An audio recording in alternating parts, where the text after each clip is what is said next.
What's up everyone, how's month 11 of your 3-week quarantine going? I've been back here in Portland, Oregon since October, and frankly I feel like I'm under the dome from the Simpsons movie. Now perhaps this is not surprising at all, but I love to travel, at least when the world's not ending, and one thing I love to collect when I visit a new country is their local currency, both in the form of the bills that I have on my bedroom wall, and in the form of this massive bag of foreign coins from both mine and my late Grandpa Jim's travels. It's just been sitting there in my bedroom just teasing me with this pure intrigue and his worldly secrets. What are your foreign secrets already? Now currencies can teach us a lot about their country of origin, but when I got this bag out for a joke in my previous video on the history of money, one thought came to mind.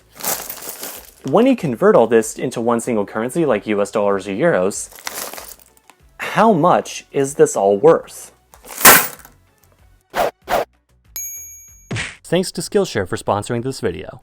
Now, if you've seen my previous video, follow me on Twitter or Instagram, or are a member of the KhAnubis Discord server, you're probably already somewhat familiar with this bag. So this bag, as if proving the point of said joke, is actually quite heavy. In fact, it weighs about 2.18 kilograms. Which, by the way, for anyone not familiar with the metric system, an easy way to know what this means intuitively is to learn the metric system. So in order to properly determine how much money is in here, first, we'll need to organize everything by currency and by value. Now first off, we can't just look up how much 2.18 kilograms of silver or copper or zinc is worth, because, well, first off, there's a whole mishmash of different metals in here. Frankly, I wouldn't be surprised if someone laced one of these coins with uranium.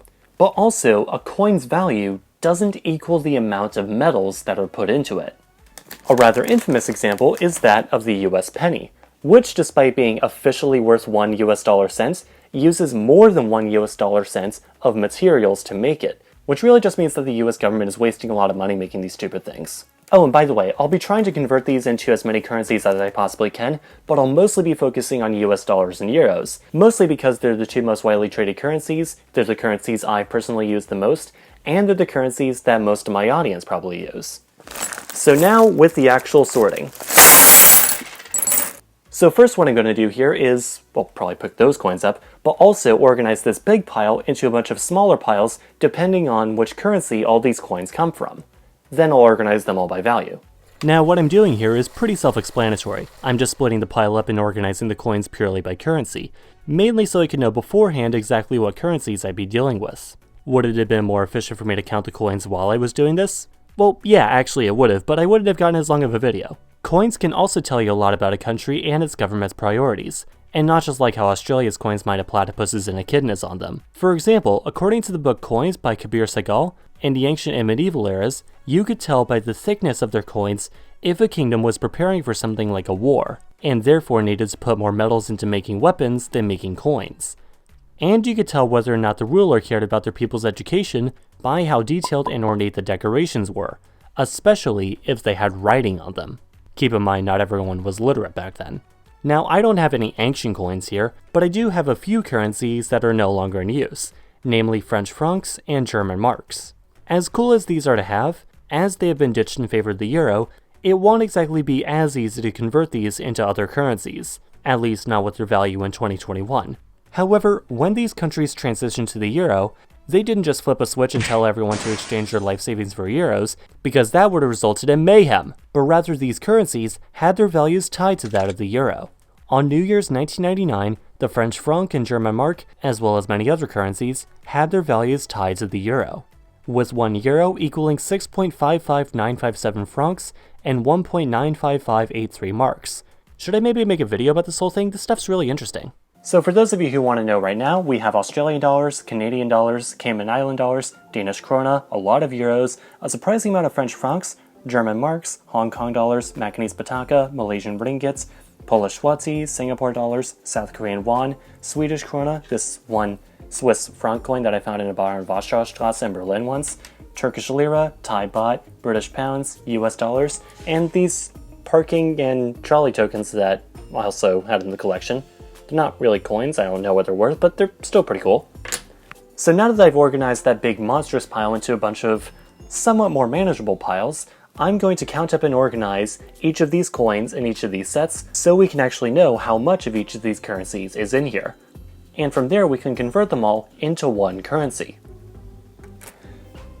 This is also going to take a bit, so I'm just going to talk about more facts over a time lapse, but this time I'll provide you a different angle. Now for this step, one thing I did to make my life easier with stacked duplicate coins into groups of 4 or 5 or 10, since I clearly couldn't have just collected one of each like a normal person. And also, some shops in Germany seem to love not pricing things in whole numbers, which means I've naturally ended up with a crap ton of 1, 2, and 5 euro cent coins, which also look a lot like smaller British and American coins, so I ended up finding a lot of extra euros in these piles, even after I thought I was done organizing them. I swear most of the lost change I find around the basement is in euros at this point. Also, maybe you're wondering why I have so many US dollar coins in this collection if both I and my grandfather grew up in the US. Shouldn't I be, using them? Well, yeah, maybe, but also different states tend to have different custom designs on the tail side of the quarters. For example, this Oregon quarter with Crater Lake, or this West Virginia quarter with John Brown's Fort and Harper's Ferry, or this Connecticut quarter with a big-ass oak tree, or this Maine quarter with a lighthouse. They also do this with the euro for the countries, as you can see here with France, Spain, the German state of Niedersachsen, and this commemorative coin celebrating the 30th anniversary of the fall of the Berlin Wall. Finally got all these sorted out. God, that took a long time. Except, no, for I have deceived you. A dab. The actual counting and organizing only took about 20 or 30 minutes, but as a joke I decided to wait a few days so my facial hair would grow out and make it look like it took a lot longer than it actually did. You probably didn't even notice, did you? Okay, so now for actually converting all these currencies to their value in US dollars and euros. Now for this step, I just looked it up one by one on Google. It wasn't honestly all that hard. And for the francs and the marks, I decided to simply take how much I had of each of these currencies and divide them by their exchange rates to the euro, and just kind of assume they would have kept up with inflation, I guess. So we've got 25 Australian dollar cents, 19 Canadian dollars and 80 cents, 2 Cayman Island dollars and 76 cents, 14 Danish krona, 17 euros 60 cents, 27 French franc 10 centimes, 4 German marks and 15 Pfennig, 5 Hong Kong dollars and 30 cents, or 3 HO, 5 Macanese Pataka 90 avos, 1 Malaysian ringgit 40 sen, 4 Polish zloty and 1 grosz, 3 Singapore dollars, 500 South Korean won, 3 Swedish krona, 5 Swiss franc centimes, 13 Turkish lira 60 kurush, 2 Thai baht, 15 pounds 81 pence, and 16 US dollars and 20 cents. And now that we know the equivalent values of all these individual currencies, adding them all together yields us... I actually already added it all up a few days ago. It's in US dollars, $95.68, or in euros, 79 euros and 18 cents. So shout out to @LukeSandik on Instagram, whose kind of vague guess of $70 to $80 on my Instagram post turned out to be the closest. Yeah, I'm just gonna go to the bank real quick. Do you not know how to do stuff? Do you see all these people out there doing all these amazing things and think, boy, I wish there was a place where people could share their skills with others? Well then, do I have the website for you. Our sponsor, Skillshare. We did it, guys. I'm a real YouTuber now. No, but seriously, Skillshare is an online learning community of teachers from around the world sharing the skills they've been able to pick up in life, with thousands of super detailed and easy to follow classes to help you start or deepen your interest in everything from cooking to animation to comedy to music to foreign languages to really whatever else you want to learn. One class that's really piqued my interest in particular is 5 exercises to grow your confidence and self-care by Eugenia Washington, which, yeah, is definitely something I've been needing to work on for a long time. Skillshare is specially curated to help you learn new skills, to help you level up your human character. No ads, no bullcrap, no weird giraffe videos to distract you, just learning. And if you get the yearly plan, it only costs $8.25 a month, which is like less than $10 a month, and way less than 10 euros a month. If you want to get a free trial of Skillshare Premium, which I would highly recommend, be sure to go to the link in the video description, but do be sure to hurry because only the first 1,000 people to click it will be eligible to get it.